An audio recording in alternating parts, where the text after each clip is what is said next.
I want to divorce Mike. This marriage is over. Mike felt like his heart had been broken. He looked at her, his heart shattered. Why, Meso? After everything we've been through, you want to throw it all away? She folded her arms. You are asking why? Look at me. Look at my life. I've been carrying you, this house, everything for months. I didn't sign up for this. Mike wheeled closer to her, tears pooling in his eyes. I know it's hard. I know I've been a burden, but I'm trying, Meso. I'll get better. I'll walk again. Just give me time. Once upon a time, in a peaceful neighborhood, there lived a couple, Mike and Meso. Everyone admired them. Mike was hardworking and generous, always making sure his family had the best. Meso, his beautiful wife, adored him and spent her days caring for their little daughter Laura. Evenings in their home were magical. Laura would run around laughing as her parents played games with her. After Laura went to bed, Mike and Meso would sit in the living room, talking and laughing. They never ran out of things to say. My darling, Mike said one night, holding her hand, do you know how blessed I am to have you? Me too, Meso replied with a playful smile. You are the best husband in the whole world. I'm blessed to have you. We are blessed to have each other, Mike said. God loves both of us, and he gave us Laura to prove it. Their happiness was the envy of many. People whispered about how Meso had hit the jackpot marrying a rich man like Mike. One sunny afternoon, Meso met up with her friends Jane and Favor. The three women sat in a small restaurant sipping and drinking and chatting. Jane leaned forward with a smile. Meso, how far are you with managing that old car of yours? Meso laughed. Jane, there is nothing wrong with my car. It takes me where I need to go. Favor rolled her eyes. With a husband as rich as Mike, my sister, you are managing too much. If you don't spend his money, another woman will help you spend it. Meso shook her head. You people won't understand.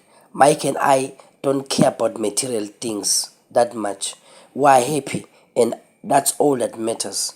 Jane and Favor exchanged glances. Jane smiled and added, happy you say? If another woman enters his life now, you'll still be happy? You know these Lagos babes don't joke. While you are there managing, they are out there eyeing your man. Favor leaned closer, her voice low and sharp. My sister, open your eyes. You deserve better.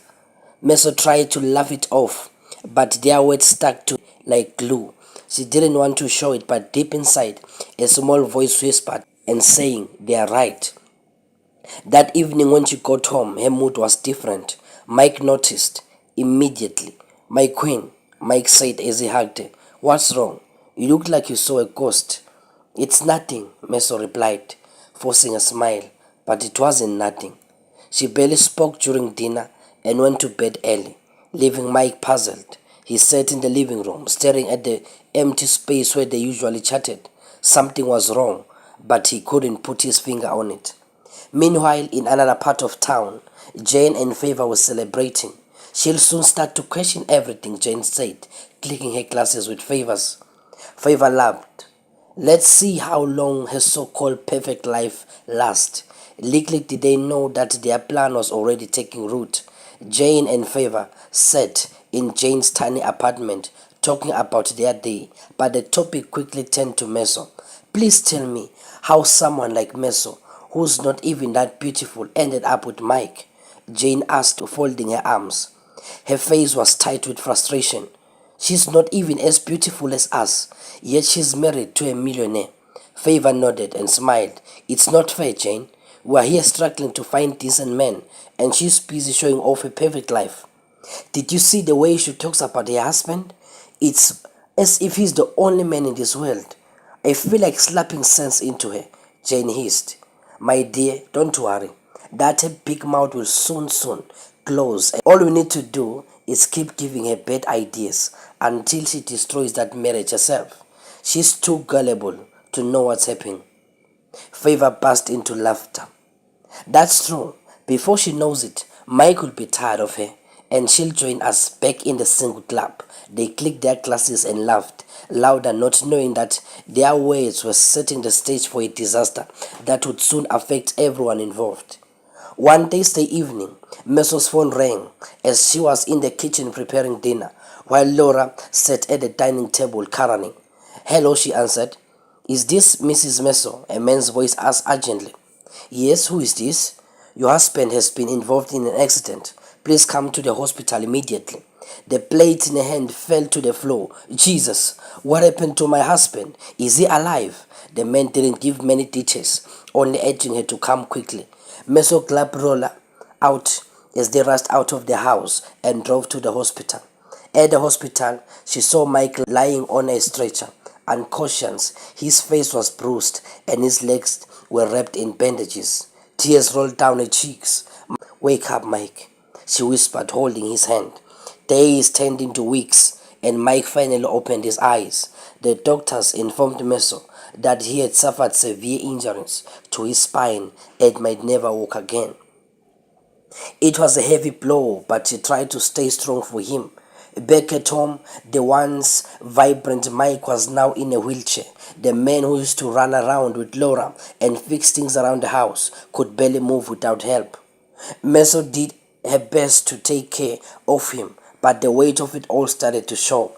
She would bat him, feed him, and push him all around the house. All this while managing Laura and the home. The love they once shared now felt like a distant memory. As if things couldn't get worse, Mike received a letter from his company. He had been laid off. Why now? Mike said, staring at the letter in disbelief. I gave everything to this company. Everything. He was so frustrated. His best friend Sam came to visit that evening. He found Mike sitting by the window, staring into space. Mark, don't lose hope, Sam said, placing a hand on his shoulder. The doctor said there's still a chance you can walk again. And who knows, maybe something even better than this job is waiting for you. Mark shook his head. Sam, my life is falling apart. First my legs, now my job. How am I supposed to take care of my family? Sam sighed deeply. I won't lie to you. It's tough, but you're not alone. I'm here for you, and God is still God. Don't give up, my brother. Mike nodded slowly, but deep inside he felt lost. He didn't want to burden Meso further, but he could see the frustration in her eyes every day. Meanwhile, Meso was reaching her breaking point as he struggled with her new reality. Jane and Favor were waiting in the shadows, ready to step up more trouble. One evening, Meso sat at a lounge with Jane and Favor. Her eyes were tired and her shoulders sagged like someone carrying a heavy load. Meso, you look like someone who just fought with a lion. What's wrong? Jane asked, sipping her drink. My sisters, I'm just tired, Meso said, shaking her head. All I do every day is push Mike around in that wheelchair, bathe him, feed him, take him to the toilet. Everything is on my head. I feel like a slave in my own house. Favor's eyebrows rose in surprise.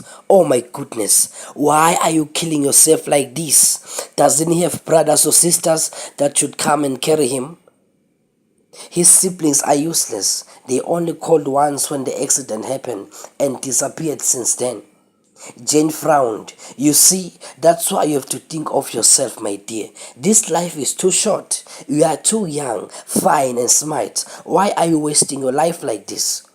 That man's chapter is over. Favor leaned closer. Jane is right. And don't you say Mike gave you money before the accident? Use it and enjoy yourself. I beg. Start something big. Make your own life sweet. You deserve better. Meso hesitated. I've been thinking of starting a business, but what? Jane interrupted. You know you don't have the patience for all those ups and downs that come with starting a new business. Look, what you need to do is buy a car, a luxury car. Money attracts money, my sister. When people see you driving something fine, big men will start noticing you. And the way you'll attract a rich man that will continue from where Mike stopped. You need to get another man that can find your lifestyle. That's how life works. Favor nodded, smiling. Exactly. A flashy car will put you in the right circle. Forget that man and focus on you. That night, Meso lay in bed unable to sleep. Jane and Favor's words kept echoing in her head. Am I wasting my life? She whispered to herself. Mike was asleep in his wheelchair, and Laura's soft nose filled the room, but Meso's mind was restless. 3 days later, social media was buzzing. Meso had posted the pictures of herself posing with a brand new luxury car. The caption read, "New beginnings, big moves, God's grace." At Jane's apartment, she and Favor screamed with excitement when they saw the post. "Mission accomplished," Jane said, clapping her hands. Favor laughed. "I told you she'd listen. She's finally seeing the light." But back at home, things were far from cheerful. Mike sat at the window watching Laura draw pictures in a notebook. When Meso walked in, the sound of her heels clicking against the floor caught Mike's attention. "What's in your hand?" he asked, noticing a key dangling from her fingers. "Oh, that is the key to my new car," Meso replied casually. Mike frowned. "New car? Where do you get the money for that, Meso?" Meso dropped the handbag on her table and faced him. "It's my money, or you have forgotten the money you gave me before the accident." Mike's face dropped. "That money I gave it to you to invest, to build something for us, and you used it to buy a car." "Mike, don't start," Meso snapped. "Do you know how much I've sacrificed for this family? I deserve to enjoy myself. You can't just sit there and judge me." Their voices rose, cutting through the air like knives. "Mommy, I'm hungry," Laura cried from the corner, pulling at Meso's dress. Mike pointed to the kitchen. "Laura hasn't eaten since she came back from school, and you're here talking about cars. Of course, she will eat. I'll fix something for her," Meso said, brushing Laura off as she walked to the kitchen. Mike shook his head. "This is not the woman I married. What happened to us, Meso?" But Meso ignored him. After fixing a quick meal for Laura, she stormed out of the house. Mike sat in silence, his heart heavy. Laura sat next to him, eating quietly. The home that was once filled with laughter now felt like a stranger's house. Meso adjusted her hair and glanced at the reflection in the rearview mirror. She was meeting Chuka today, a rich man Jane and Favor had introduced to her as the solution to her problems. Chuka was everything Mike wasn't anymore. He was young, energetic, and always smiling. He didn't talk about hospitals or wheelchairs. He made her feel alive again. "Madam Big Moves, you're glowing," Chuka teased when she arrived at the bar. "You don't have to keep up my appearances," Meso replied, laughing. They ordered drinks and settling into a corner both laughing like two old friends. Chuka reached across the table and touched her hand. "You deserve all the good things in life, Meso. You are too fine to be suffering." Before she could respond, someone called her name. Meso turned sharply to see Sam, Mike's closest friend, standing few steps away, looking both confused and angry. "What are you doing here?" Sam asked, his voice low but firm. Meso tried to stay calm. "I came to relax. Is there any problem with that?" "Relax with another man while your husband is at home in a wheelchair?" Sam's voice cut deep, but she masked her guilt with anger. "Listen, Sam," she said, standing up and gripping her back. "Whatever I choose to do with my life is my business. Nobody forced me to marry Mike, and I've done enough for him. But you promised to be there for him. You vowed before God, and have you forgotten?" "Don't preach to me," she hissed, brushing past him. "Face your own family, Sam." Sam watched as she walked out with Chuka. His heart was heavy. This woman was completely changed, he muttered to himself. That evening, Sam sat in his car outside Mike's house, debating what to do. He didn't want to hurt his friend, but Mike deserved to know the truth. After taking a deep breath, he knocked on the door. Mike wheeled himself to the floor, surprised to see Sam. "Sam, you didn't tell me you were coming. Come inside." Sam sat on the couch. Mike noticed the tension and frowned. "What's wrong?" "A lot, Mike," Sam began. "I don't know how to say this, but I saw Meso today with another man." Mike's face fell, and he leaned back in his wheelchair. "Are you sure? Maybe it wasn't her," he whispered. Though deep down he knew Sam wouldn't lie. "It was her, Mike," Sam said firmly. She was with him at the bar, laughing and holding hands. Tears welled up in Mike's eyes. I know something was wrong. She's been acting different for months now, but I didn't think it would come to this. Sam moved closer and placed a hand on his shoulder. Mike, I'm telling you this because you are my brother. You don't deserve this. You've been through too much already. Mike nodded, wiping his face. Thank you for telling me. I don't even know what to do. Now I feel like my whole world is falling apart. Sam stayed with Mike for hours, comforting him and helping him process the shocking news. But as the night went on, Mike's sadness slowly turned into determination. I can't let her keep doing this, Sam. I need to confront her, Mike said, his voice steady. Whatever you decide, I'm here for you, Sam replied. Mike nodded, but deep inside he wondered if his marriage could ever be saved. It was late at night when Meso finally returned home. The house was quiet, except for the faint sound from the fridge. As she walked in, she noticed the living room light was on. Mike sat in his wheelchair waiting. His face looked tired, but his eyes were sharp, focused on her, like he already knew what she had been up to. Meso, where have you been? Mike asked, his voice calm but heavy. I went out, she replied casually, avoiding his gaze as she dropped her bag on the table. With who? He pressed. Meso sighed loudly, irritated. Must you always ask questions? I'm tired. Mike's voice cracked as he spoke again. Meso, are you seeing someone else? This time she turned to face him, her eyes cold. And so what if I am? She replied. I want a divorce, Mike. This marriage is over. Mike felt his heart broken. He looked at her, his heart shattered. Why, Meso? After everything we've been through, you want to throw it all away? She folded her arms. You are asking me why?